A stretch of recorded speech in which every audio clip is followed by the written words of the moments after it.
Welcome back to the channel, lads and ladies, and welcome to some T-25 medium tank gameplay. This is the American 76mm Haven Baby M26 at 5.7 battle rating.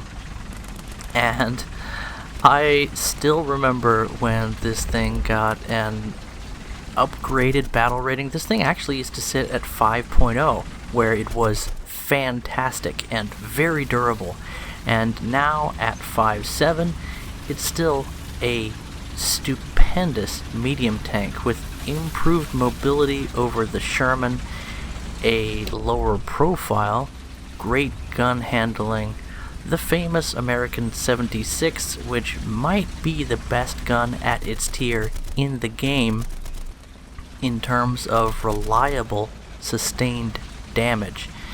A 50 cal mounted on top the way you do. It just has everything you want in a medium tank at 5.7. And while power creep is definitely a thing, the meta is more toward firepower and fast reloads than it is toward the heavy armor the Germans have increasing access to at slightly lower battle ratings. And it just goes to show that you could make a little infographic with red on one side and green on the other and complain on Reddit, or you could use the right tactics and start the revolution. The T-25. Fantastic tank, the better I've gotten at War Thunder, especially in terms of positioning and map knowledge and tactical awareness, the more I love this tank. It really doesn't get in your way if you're using the right tips, tricks, and strategies, and I really think that's something you have to develop over time. But if you build a foundation of paying attention to what's going on during a match and then analyzing things really quickly after the action in a very honest and realistic way, considering all the possibilities, then you end up with situations like this. T-34-85. How did he even get there? I set myself up in a spot that had hard cover on one side with view over that cover, and in a nice flanking position on the back side of the cap that the M18 was holding down for us, until he unfortunately paid the price of forward-placed spaced armor. Tiger on the move, and we have the advantage on the first shot, and we make it count. Low-speed stabilizer and cautiously cresting hills for the win.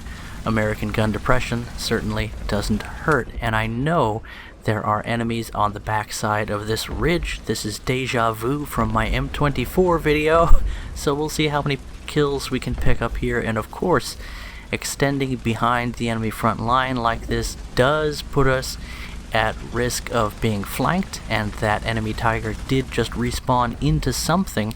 If I was him, I might be headed back toward this area.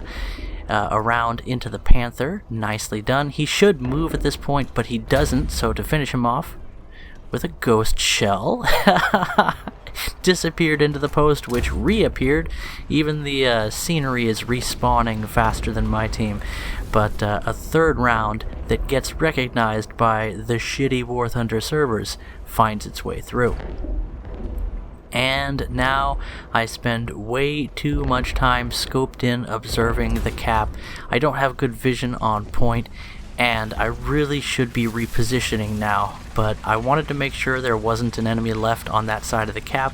I know there's a couple more flanking around in the forest, but if you look at the central area of the map, there's a heavy battle going on there, and I'm in the perfect position to pull the old reach around on the back side of the enemy front lines, so that's exactly what I'm going to do. I am very aware of the fact that there could be reinforcements coming to this area, although that may be a bit less likely. We are checking though, looking toward the enemy spawn.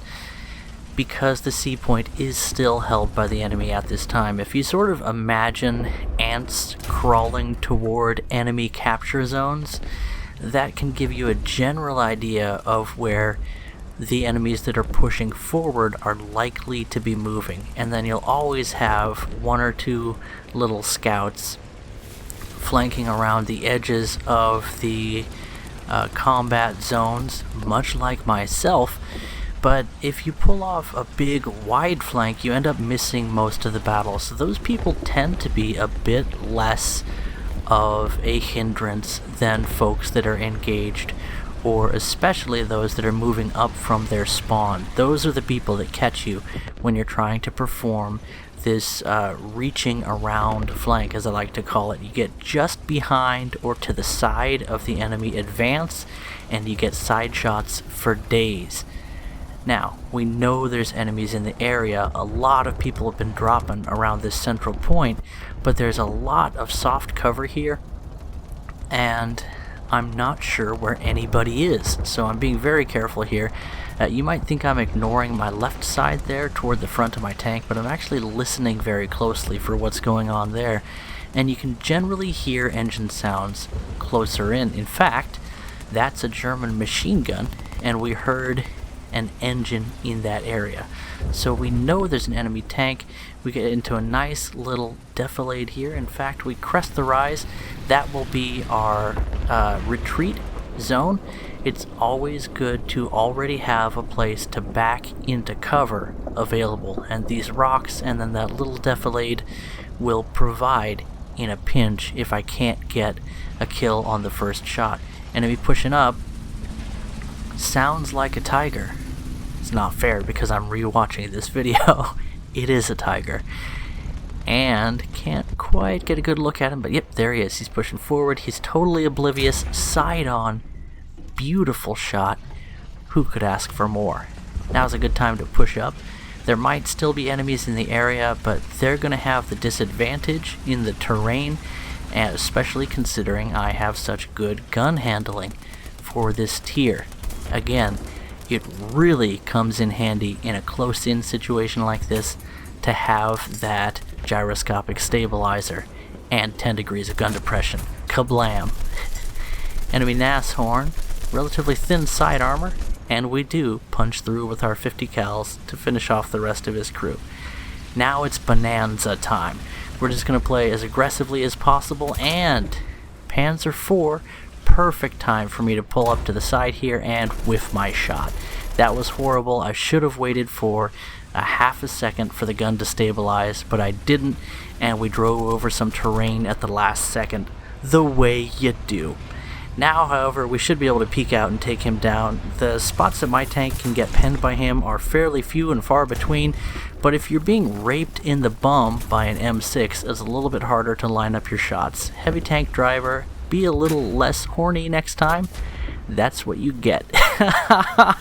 As he gets taken down by a tiger, I'm going to push up on this Panzer IV, try and finish him. Again, I was a little too excited there, I swear. That never happens to me, but the cannon went off just a little bit before it should have. And yet, we do manage to finish him. Enemy tiger's going to have a hard time pushing up on us, but the enemy spawn is right behind us here. So again, it's bonanza time. We're just going to try and be as aggressive as possible and die gloriously. We have definitely overextended, but our allies are holding the field nicely, and the enemy's just about to run out of points. Can we shoot through the house and hit something? Of course we can't. That round may have disappeared. Sweetie boy in the wrong neighborhood as my AP decides to HE outside the enemy armor instead of inside. Sometimes I just don't have words to describe what's going on with Gaijin's servers, because I'm pretty sure that's a server issue. That armor wasn't thick enough to do the weirdness that we just saw. 20 mil Haven Puma-like Sonderkraftfahrzeug with his layered armor manages to survive more 50 cals than I'd like him to as I take down the, what is it? What's the single 37 Haven AA? It doesn't matter. Tiger found me. 8 kills, not bad. Anyway, let's see what's next. Okay, welcome to tomorrow. I got 4 hours of sleep, and now I'm finishing this video. I have been ridiculously grumpy today, as my lovely wife can no doubt attest. She's a very reasonable woman, and I'm testing the lengths of her patience. But I had a great time playing some D&D last night with the friends, and that's not entirely the reason that I only got 4 hours of sleep. I woke up pretty early this morning. Usually I wake up around like 8, 9, 12:30, but I got up at 6:30 this morning and I stayed up, and it's bad. I'm super brain drained. And so are War Thunder's servers today. Thanks for asking. You're seeing some footage from a match right after the one I just showed you. If not immediately, then, within a short amount of time. And I was just having some killer matches that day. So that was nice. Lately I've been playing some B-25, in fact the Soviet B-25, and I like it. It's a good aircraft, but the B-25 flight model is a little bit borked. The rudder is worse than it used to be, and it already wasn't very great, and that really affects the plane quite a bit when you're trying to do things like line up on target. Suffice to say, it's a little bit more sluggish than usual, and that hurts, but it's doable. I'm very happy with the T-25. By the way, I think I already talked about how this tank is still competitive at 5.7, so while you're watching this medium tank shenaniganery, it'll be cut short shortly, I assure you. Oh, there he is, my doom. Time to get into some aircraft, but a good start to the match nonetheless. VFW, still a difficult foe. You could aim for the cannon breach, but it's actually a really small target, ironically, and most of it is just no armor, best armor. So my 76 didn't stand much of a chance. I aimed for his ammo rack, but his front rack was empty. A wise move. Anyway, the AU won a golden reward, definitely better than that MBT that I could have picked. No, heavy tank? Yeah, heavy tank. It was the moon mission, wasn't it? I kind of regret not getting the black camo for this, but it looks fantastic. Au natural. Which is one of the reasons I haven't made a custom camo for this guy yet. Here, enemy aircraft, so I dropped the bombs on the outer wing pylons. That really improves my roll rate, which is one of your few advantages in the AU.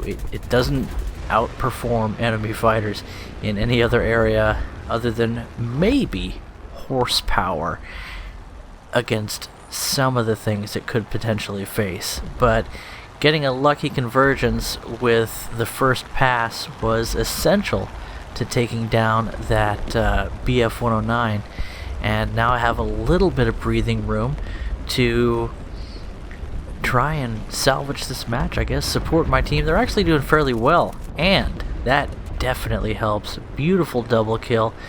Enemy aircraft at low energy, but also coming in toward me, so we're gonna dance a little dance and see if we can't get onto somebody's tail. One of the things I love about USA is not only do they have fantastic multi-role aircraft, but CAS is also very, very popular for them, so you can end up with a lot of support in the skies if your allies are playing the team support game. Kind of surprised that bomb didn't kill the enemy tank, but like I said, War Thunder servers have been a little bit wonky today, and any kind of terrain can still block the damaging effect of bombs. There's quite a bit of terrain going on down there. And we're still going to have some more fun. And, oh, somebody on our tail. That's no good. We're definitely not going to outrun them. We're definitely not going to outturn them. So we tried for a little bit of swifty work to buy ourselves some time to maybe strafe a ground target on our way back to the vehicle select screen. And yeah, I'm feeling P-51. Fantastic aircraft all around in the game. And I've already enthused about how much I enjoy this aircraft. So what I've been doing lately in War Thunder, thanks for asking by the way, is I'm working on unlocking the newest Tigor decal, because as soon as Gaijin finds out something is popular, they just throw more and more and more of that at you. Can we all agree that server stability is popular? I would love to get more of that.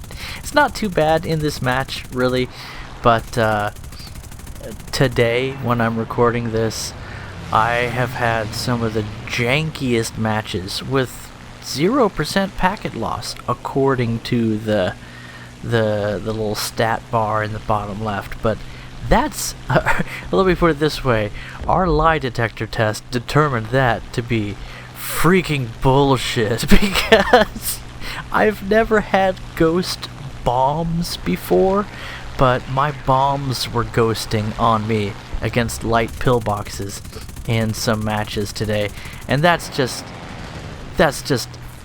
inexcusable. Add to that the fact that the flight model, I should say the flight performance of a lot of my favorite aircraft has been quite suspect lately, and I really think it's because of, you could probably call it input lag, I guess. The game doesn't know where I am. The game doesn't know where the ground targets are. I've been watching the AA trucks do the shimmy, shimmy, shimmy till the break of dawn, yeah, and that's a tad bit annoying when you're playing a ground attacker, by the way. I had a special task to destroy 80 ground or water targets with a bomber, rank 3 or above. So I played some B-25 Stalinium version, and I had fun when I was able to enjoy the game as intended. And yet, I'm pretty frustrated today.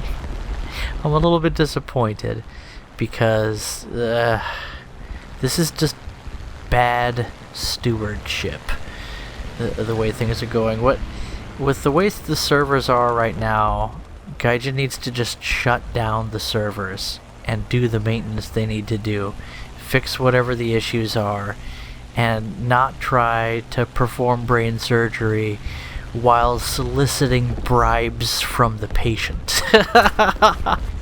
That's it's not good for anybody, Anton. So let's do something about that.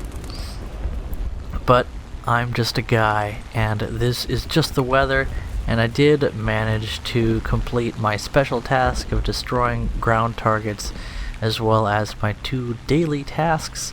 I should be only 1 day away from unlocking that very, very special decal.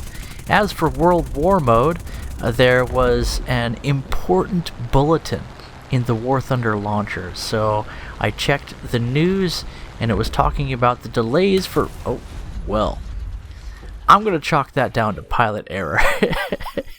Anyway, here's the results screen. I know I don't show it very often, but it's a nice one this time, and it was a fun match. But I clicked on that important bulletin about World War Mode, and it included the new schedule for World War Mode, which just happened to be inaccurate. Yeah. Catch you guys in the next video. Bye-bye.